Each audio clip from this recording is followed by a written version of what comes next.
Je suis Laurence Côté-Collins, la réalisatrice et scénariste du film Bungalow. Et moi, je suis Guillaume Cyr, un des deux acteurs principaux du film. Salut, je m'appelle Sarah Ménard.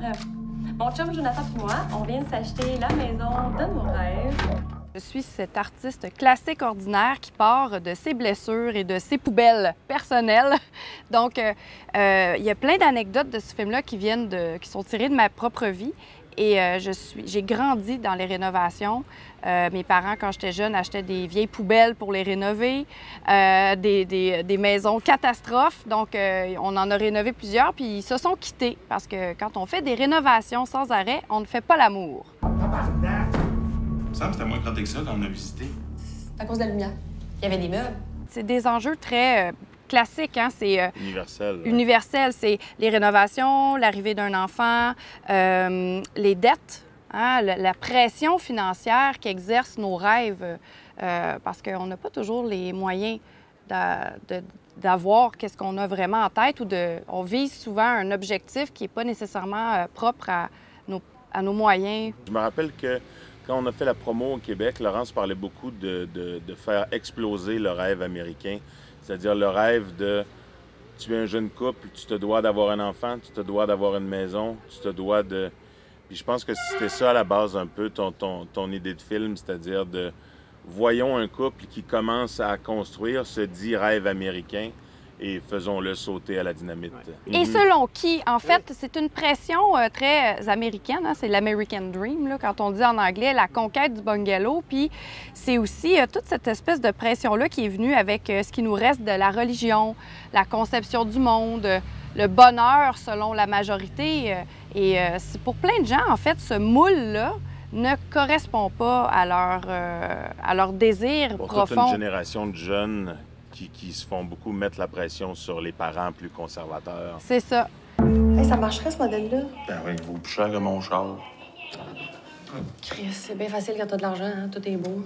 Mais justement, Steve, il coûte rien. Moi, j'ai grandi avec Walt Disney. Je suis une amoureuse des films de Disney et ils vécurent heureux et eurent beaucoup d'enfants.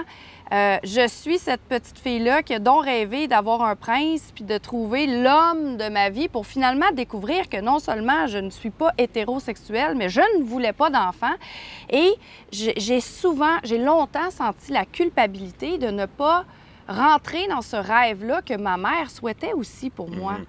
Donc, ce film-là, il m'a aidé à me défaire de mes propres chaînes aussi, du poids familial que j'ai reçu. Ben, je pense que c'était ça l'idée de faire exploser Disney à la dynamite. Depuis qu'on a décidé d'acheter cette maison-là, c'est comme si tout ce que je faisais, c'était un petit arbre. C'est une beauté intemporelle. Tu pourrais être sur une peinture qu'on accroche dans le musée. En tout cas, moi, je t'accrocherais sur mon mur n'importe quand. Le désir de s'affranchir, comme tu dis, couper les chaînes de non, je refuse que ce soit ça le modèle. Je refuse que ce soit ça le standard de réussite dans la vie. Non, j'ai vraiment hâte qu'on commence les rénaux. J'ai un petit coup à donner, là, puis après ça, living the dream, esti. C'est mon ami Val. Eux autres, il fallait qu'ils changent la tuyauterie en plomb, parce que ça, c'est super poison. Hein. Dernière nouvelle, elle se prostituait à Kingston. Fait que, watch out tes petites rénaux, là. En même temps, Disney, c'est très coloré, hein? Puis c'est très plastique. Tout est faux. Tout est du toc. C'est du décor. Donc aussi, l'univers des personnages est un décor criant de couleurs, très enfantine, très pop, très coloré. Et j'avais ce désir-là. Tout dans le film, toutes les plantes sont en plastique, tous les meubles sont en mélamine, tous les vêtements sont en polyester. C'était une ode au pétrole, à l'apparence. C'est vrai, il fallait que tout C'est très politiquement incorrect, ça, l'ode au pétrole aujourd'hui. Je sais, c'est quelque chose que je dénonce beaucoup. D'ailleurs, pour moi, même moralement, venir dans des festivals puis prendre l'avion pour venir parler de mes films, c'est quelque chose avec lequel j'ai du mal à composer. Là, moi, je voyage plus, je voyage juste quand c'est le temps de faire de la promo pour mes films. Donc, ouais, Bungalow, c'est vraiment... je vais le dire, c'est très vulgaire, au pire, vous le couperez, mais c'est un gros fuck you à la société de consommation et aux rêves américains qu'on nous a rentrés dans la tête à grands coups de masse, là, toute notre vie. Là. Tant qu'à ouvrir les murs, c'est bien changer la tuyauterie, c'est tout en plomb, ça, là. Il a fallu s'adapter dans les premières journées de tournage parce que on s'est retrouvé dans un univers tellement criant avec les couleurs, avec le décor, tellement chargé que dès qu'on jouait moindrement un peu plus, ça marchait plus.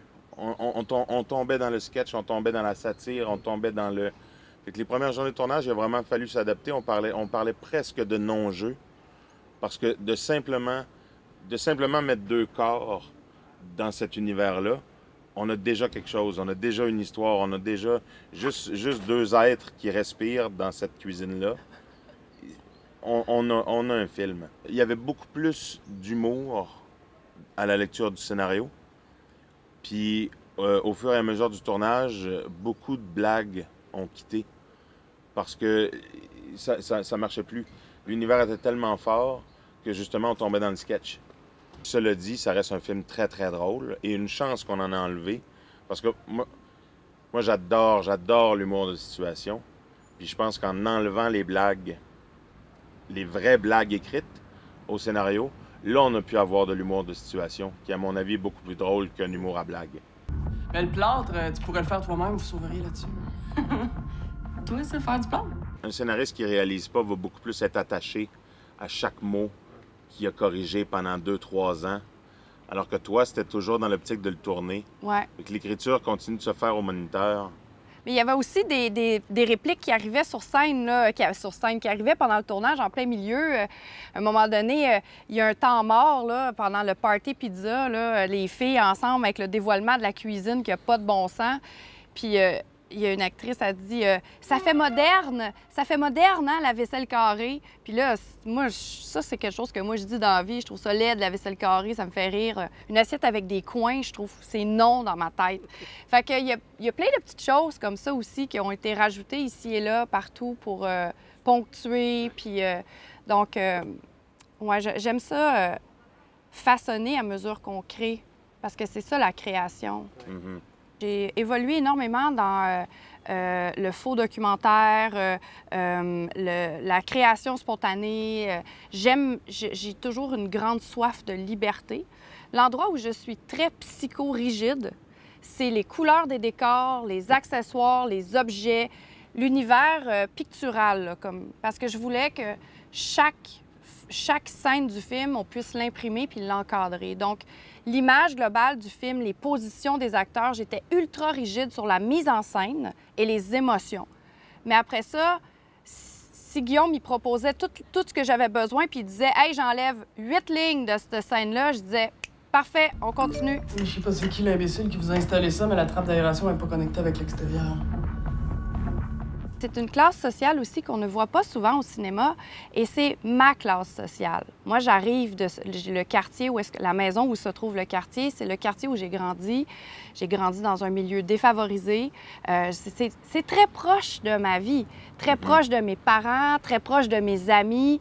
Je suis à 2 décisions d'être Sarah et je ressemble beaucoup à Sarah dans ce qu'elle a de plus... Dans ce qu'elle a de plus laid aussi, là, tu sais... Et tu as beaucoup réalisé de télé-réalité aussi. Tu l'as côtoyé à l'écran aussi, cette classe-là, qui n'apparaît pas dans la fiction. C'est comme une classe sociale qui appartient beaucoup à la télé-réalité. Puis je me rappelle qu'elle mettait beaucoup l'emphase là-dessus, on veut pas rire des personnages, on veut pas... Si on vous prend, puis... Bon, j'ai l'exemple du Walmart, disons, ici, Carrefour. Transposons aux Galeries Lafayette. Si on met ces personnages-là aux Galeries Lafayette, on les voit pas. Ils existent. C'est des gens normaux. Je leur disais dans l'amour, mais je leur disais « Vous êtes personne ». C'est ça. Puis c'est dur de se faire dire ça. Moi, on m'a dit ça souvent dans ma vie « Tu es personne ». Donc tout le monde. Donc, on est la masse. On est la masse... Donc tout le monde. C'est ça. T'es moyennement compétent, bien ordinaire.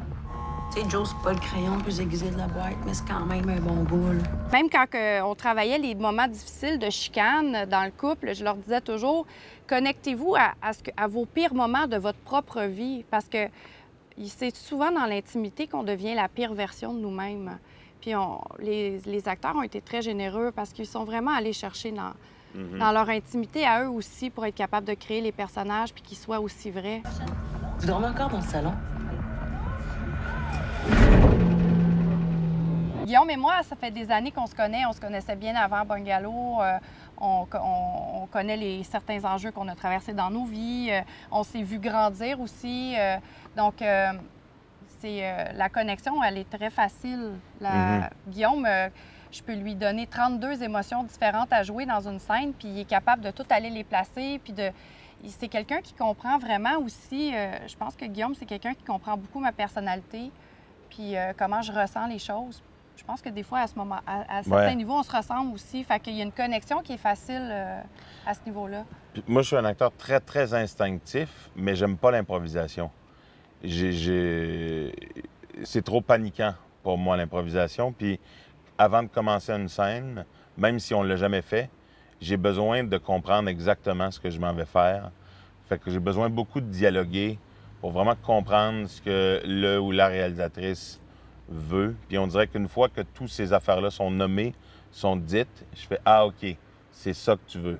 Parfait. Là, amusons-nous. » C'est un personnage... C'est comme si Jonathan était moi qui avait fait aucun des bons choix que j'ai faits. Fait que ouais, je peux comprendre si j'avais pas fait certains choix que j'aurais pu devenir Jonathan. Ah oui. Heureux, je suis très content de ne pas l'être devenu. Mais ouais, je voyais très bien comment il est devenu Jonathan. Puis on dirait qu'il m'a toujours parlé beaucoup. Puis je pense que c'est pour ça aussi que Laurence m'a vu dans Jonathan très, très tôt dans le processus. Peut-être même que ma personnalité a teinté Jonathan à l'écriture. Fait que ouais, je pense que c'était vraiment des pantoufles très confortables. Chris, t'es même pas capable de visser une porte d'armoire dans le bon sens, sacrément! Tu joues encore avec des épées en mousse. Pas capable de devenir un homme. Guillaume est attaché au projet depuis le début. Pour jouer le rôle de Sarah, j'avais pensé à quelqu'un d'autre. Parce que moi, dans la vie, j'ai toujours créé dans un mode de grande liberté. J'appelais des amis acteurs, puis là, on se disait, hey, on se rassemble, on tourne, puis on écrivait sur place qu'est-ce qu'on allait travailler, puis... Fait que c'était ma façon de faire.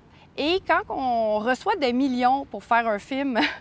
S'il y a une pression puis il y a une structure qui se transforme. Hein? Moi, c'est comme si j'ai toujours eu l'impression de faire du cinéma, entre guillemets, socialiste, communiste, où est-ce qu'on était tous sur la même égalité. Puis là, tout d'un coup, whoop, on faisait du cinéma démocratique pyramidal, où est-ce que, hop, l'argent arrive, puis là, whoop, il y a du monde au-dessus de moi puis au-dessus de moi. Et les gens au-dessus de moi ont fini par dire, ben là, il faut faire du casting, il faut faire il faut tester des acteurs. Tu peux pas juste nous déclarer que tu vas prendre ces gens-là. On veut des preuves. Donc, on a fait un processus pour plusieurs rôles importants. Et la Sarah que j'avais choisie depuis le début, finalement, était excellente. Mais quand Sonia est arrivée, c'était la dernière personne en audition, Sarah, dans le film, c'est mon alter ego. C'est un peu à quoi je ressemble. Sarah me ressemble beaucoup. Puis moi, ma propre vie, j'ai toujours l'air de la surjouer. J'ai de l'air d'un théâtre d'été. C'est joli. Quand Sonia elle a joué, en audition, on a fait la scène où est-ce qu'elle demande à l'équipe de télévision de la sauver, puis on a fait la scène de la chicane dans la cuisine, où est-ce que le couple se chicane. Et Sonia, elle est petite. Et Guillaume, il est immense. Puis là, Sonia, il y avait toute sa colère et sa fougue, mais il y avait toute sa fragilité aussi qui s'est allumée. Et là, tout d'un coup, je voyais l'espèce de nuance que Sonia Cordeau pouvait apporter au personnage. Parce que moi, j'ai une nuance dans la vie, c'est dans le tapis. Faut y aller. C'est ça. Donc, Sonia, elle a amené vraiment toute une courbe de couleurs. En même temps, tu es quelqu'un de très, très fragile et vulnérable. Oui, mais pas dans mon paraître. Pas dans le paraître. C'est ça. Mais je suis pas une actrice. Paraître, mais dans ta vie, oui, mais c'est ça. Mais c'est pour ça que Sonia est venue cocher toutes les cases de l'extrême vulnérabilité et aussi une extrême violence envers moi.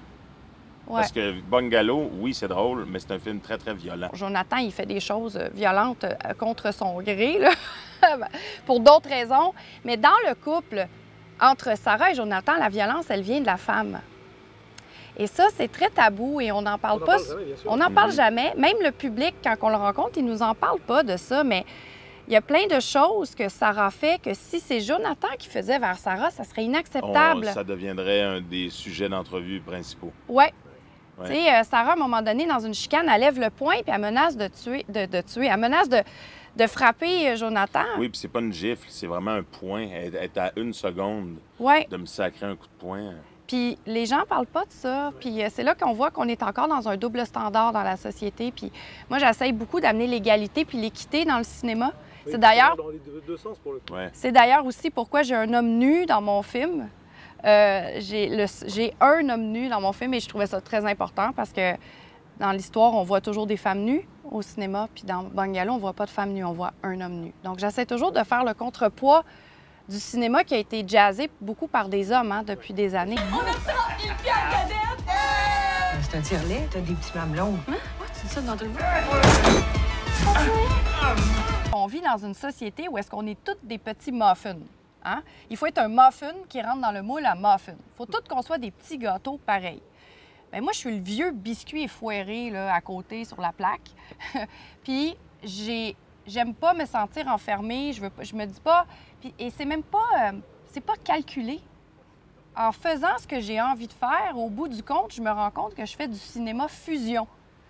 Je vais chercher plein de choses que j'aime, puis je les mets toutes ensemble. Fait que c'est comme, au lieu de faire un muffin industriel, bien, je fais un muffin expérimental, multidimensionnel, puis c'est ça. J'aime ça m'amuser, donc puis pour moi, la création, c'est l'esprit du jeu qui doit en ressortir.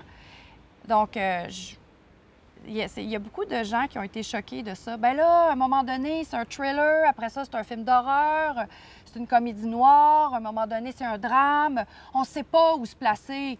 Bien, c'est tant mieux. Un système capitaliste pourri. Tout ça sur le bord de sauter. Puis l'hiver, c'est la couleur de la chance. On dit qu'on voit jamais le bout avec les amis. Je dis toujours, si je meurs dans 2 heures et qu'on me demande est-ce que tu vas au théâtre ou au cinéma, je vais au théâtre.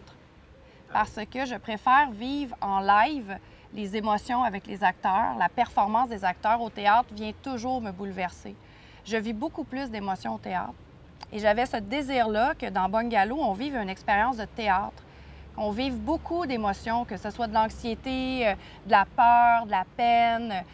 Puis des fois, on rit, puis on commence à être gêné de rire parce qu'on ne devrait plus avoir le droit de rire rendu là. Donc, et ça, c'est un pari. Tu donnais beaucoup l'exemple du manège, là. Oui. Tu sais, comme si on allait au parc d'attractions. On veut que ce soit une méchante ride. Oui, une montagne russe d'émotions. Ouais. Puis que ça se termine, puis qu'on fasse « Ouh, OK, ça fait du bien, hein, c'est fini! » Mais je pense que beaucoup de gens qui sortent du film ont ce sentiment-là. On veut pas révéler quoi que ce soit, mais on a une fin quand même très tragique. Mais on dirait que les gens sortent du film, ils retiennent pas nécessairement ça. Ils sont constamment dans le « Ah oui, et ce bout-là, et ce bout-là. » Et puis il y a une espèce de sourire de « Oui, on vient de voir quelque chose de très tragique, mais mon Dieu, qu'il y avait du matériel. » Vous devriez vous inscrire à Déco à gogo. Ça vous coûterait pas une scène, puis tu passerais à la TV. Si le beau Jean-François va venir driller partout dans la chambre. J'ai fait une 40aine de courts-métrages. J'ai fait du reportage, de la télé-réalité, du magazine de décoration. Tu sais, l'émission de décoration, j'en ai fait de ça, moi aussi. Donc, il y a des répliques au moment de la déco.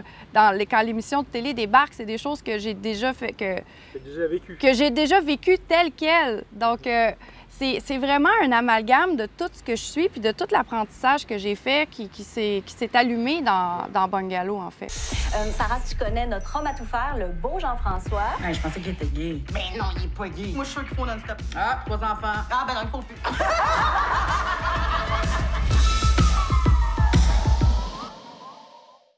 Puis il y a quelque chose de particulier avec Bungalow, c'est que normalement, le cinéma, c'est un art qui se fabrique de façon très déconstruite. Hein? On va tout tourner les scènes qui sont extérieures dans le stationnement, puis après, on va tout tourner les scènes de piscine. Mais nous, on était en décor, en studio, et on a construit une maison dans un studio. Donc, on l'a rénové de façon chronologique. Alors, On n'avait pas le choix. on n'avait pas le choix de tourner chrono. Et ça, c'est très, très rare au cinéma. Et ça apportait aussi une expérience un peu théâtrale de dire qu'on avançait, on avançait dans l'ordre. Et Il y a des matins, on tournait dans la salle de bain, on allait luncher. Quand on revenait, la salle de bain avait été détruite. Puis il était en train de la repeinturer. puis là, c'était la scène suivante. Fait que les choses, ils se passaient en ordre. Donc, la finale s'est passée vraiment à la vraie dernière journée. Donc, quand Sarah et Jonathan, quand on tourne la finale, ils ont déjà tous vécu le mois de tournage. Ça, c'est génial. Ils ont tous vécu leurs aventures. Fait que la détresse de la scène finale, j'en parle puis j'ai des frissons, la détresse de la scène finale, Les acteurs aussi, c'était le dernier soir, ils allaient se séparer après, ils avaient tout vécu ce qu'on venait de vivre. Donc, il y a quelque chose de très vrai aussi qui s'est installé dans le jeu parce qu'on vivait les choses pour vrai. Puis pour nous, c'est fantastique parce qu'on n'est jamais obligé de... Ah oui, c'est vrai, il ne faut pas oublier qu'à ce moment-ci, on ne l'a pas encore tourné, mais on vient de vivre cette scène-là qu'on tourne la semaine prochaine. On était toujours plein et habité de ce qu'on avait fait la veille. Et ça, pour nous, c'est un luxe. Les contraintes sont toujours un tremplin à ma créativité. Et plus j'ai des contraintes, puis plus je me sens comme une battante là-dedans, puis je m'assure de pousser plus loin, puis c'est quoi le plus que je peux faire avec les limites qu'on vient de me donner. Donc, je pense que Bungalow, c'est vraiment à l'image de moi qui explore toutes les limites aussi, là. On est allé au bout des limites qu'on était capable de franchir.